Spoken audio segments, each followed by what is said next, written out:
Menurut data dari Bank Indonesia, transaksi kartu kredit meningkat di semester 1. Apakah ini sejalan juga dengan bisnis kartu kredit di BNI?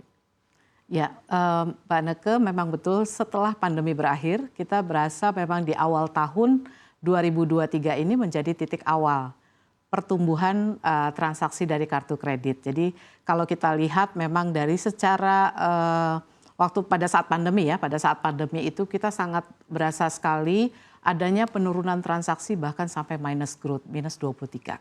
Tetapi setelah di semester 1 2023 ini justru kita melihat ada pertumbuhan yang signifikan, itu bisa sampai dengan 14%. Nah ini juga memang didorong juga dengan adanya relaksasi yang diberikan juga oleh BI sampai dengan saat ini.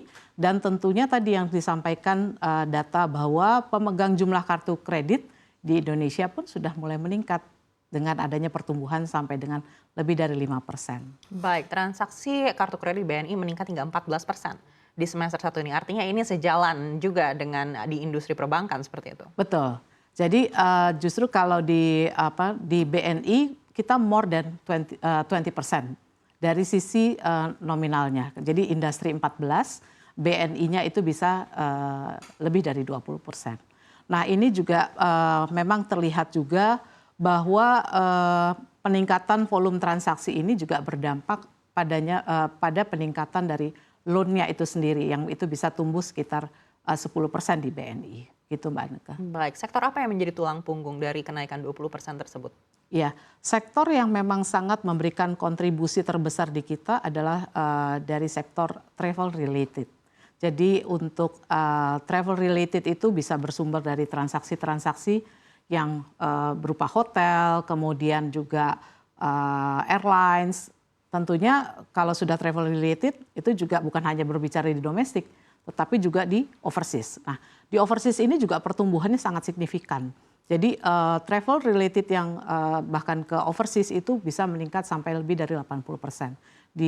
Secara keseluruhan di domestik itu tumbuh sebesar 35%. Jadi travel related inilah yang menyumbang menjadi kontributor terbesar kita, porsi terbesar terhadap total volume transaksi di BNI.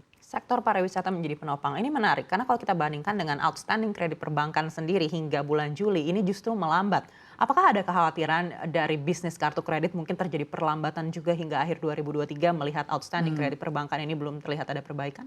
Iya, justru kita melihatnya justru sebaliknya Mbak Neke. Karena berdasarkan tren dan histori, di semester 2 itu harusnya malah bertumbuh lebih baik dibanding semester 1. Nah kita masih lebih optimis, di semester 2 nanti tentunya akan banyak sekali festive season seperti Nataru, gitu ya, Natal Tahun Baru. Nah ini merupakan momen juga sebenarnya peningkatan transaksi banyak di akhir tahun ini. Nah itu yang kita melihat. Walaupun ada terjadi perlambatan dalam sisi kredit, tapi untuk transaksi di sisi kartu kredit kita melihat optimis untuk terus bertumbuh di semester 2 sampai dengan akhir tahun. Biasanya pelaku bisnis ini paling mengharapkan momen Idul Fitri di sepanjang tahun begitu. Apakah Ibu menilai Nataru tahun ini akan melebihi transaksi di Idul Fitri tahun ini? Ya, memang betul. Jadi ketika ada momen libur seperti di libur Lebaran di semester 1 itu kan banyak sekali dilakukan cuti bersama. Itu memang kelihatan pertumbuhannya itu sangat mempengaruhi terhadap peningkatan angka-angka transaksi kita. Nah nantinya di semester 2 kita juga melihat momen Natal Tahun Baru itu merupakan momen yang bisa dimanfaatkan untuk nasabah kita, pemegang kartu kita untuk bertransaksi. Nah biasanya kita juga akan melakukan banyak strategi ataupun program-program yang akan kita luncurkan di masa liburan akhir tahun tersebut.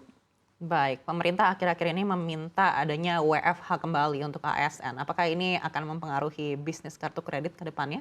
Kalau mengingat di BNI ini sektor pariwisata yang menjadi penopang. Ya. Untuk pelaksanaan WFH ini tentunya akan kembali seperti di masa pandemi ya.